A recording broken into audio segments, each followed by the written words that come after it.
are still around. They believe he was married to Mary Magdalene, and that he may have had children. There's a very interesting Catholic church in the southwest of France, in a town called Limoux, that has stained glass windows with Mary Magdalene on a throne next to Jesus. They're both on thrones, like king and queen.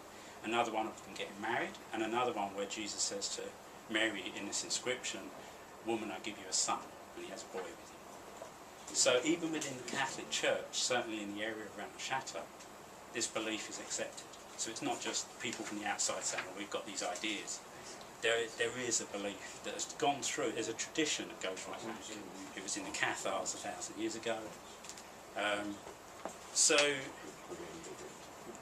the life of Jesus, I started to unpick that and started to look at that, and you do find that, for example, the miracles, Jesus in the town of Bethany raises Lazarus from the dead. So Jesus, Son of God, raises Lazarus from the dead in the town of Bethany. And if you look at ancient Egypt, Horus, the son of Ra, who was the god, raises Osiris from the dead in the town of Bethania. And you start to see these patterns and these stories and how they may have just been appended and added to this person, who may have been altogether more human. The other thing that Sion put forward is that Jesus is not the Son of God. And if you read Matthew 1:1, first book, the first part of the New Testament, gives the genealogy of Jesus. It says Jesus was the son of Joseph, was the son of, right back to Abraham. In Luke, Jesus was the son of Joseph, right back to Adam. He was the king of the Jews. He was the king of Israel. He was a political threat to Rome. And that's in the Bible. You can read that for yourselves. Whether you see it as tradition, whether you see it as reality, it almost doesn't matter. But it's important that these kind of ideas start to come out, because they have another effect. They have other impacts. There is this idea of a bloodline. Now, Mary, for example, was at the crucifixion. She's at the bottom of the cross in full view of Rome. She's no fear of persecution. All the other disciples are hiding, they're denying Jesus existed. Yet shortly after the crucifixion, and if you think Jesus survived it, she then comes on a boat. She has to leave. She has to flee Israel. And it's accepted in the Catholic Church that she came to France via Greece. The via Greece is really important for the bloodline idea, because the idea of the bloodline is it goes through the European kings, through the Merovingians, through the Franks and the Merovingians. The origin of them is in a place called Arcadia in Greece.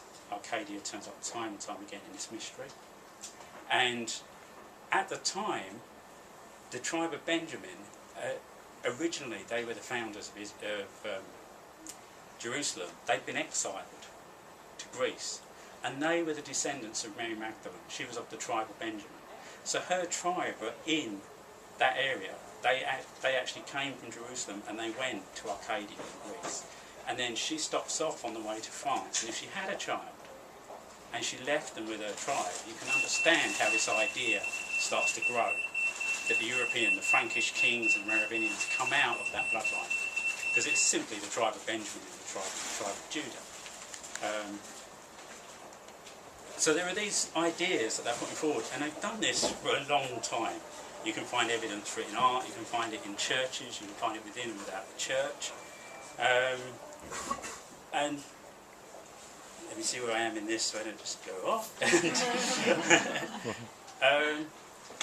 So there's an aim to this, really. The other thing about Mary, she's not just the carrier of the bloodline. It says in the Gospel of Philip that Jesus was closer to Mary than any of the other disciples. And the male disciples, are quite misogynistic, and they complain that Jesus told her things that he didn't tell them. So she would appear to carry the core of Christianity, the inner secrets, because there's an external controlling kind of Christianity, telling you what to do and how to behave. But there's a more inner, mystical kind of Christ that you get hints of in the Bible, a more mystical religious experience. And that's what the Priory of Sion are aiming for. They don't want to destroy the church, they're not attacking the church, they actually want to revitalise it. They want to make Christianity something that's more attainable. By making Jesus human, you make him somebody that people can be more like without saying, yeah, he's the Son of God, we can't do that. We can't do miracles, we can't do that. There's no need.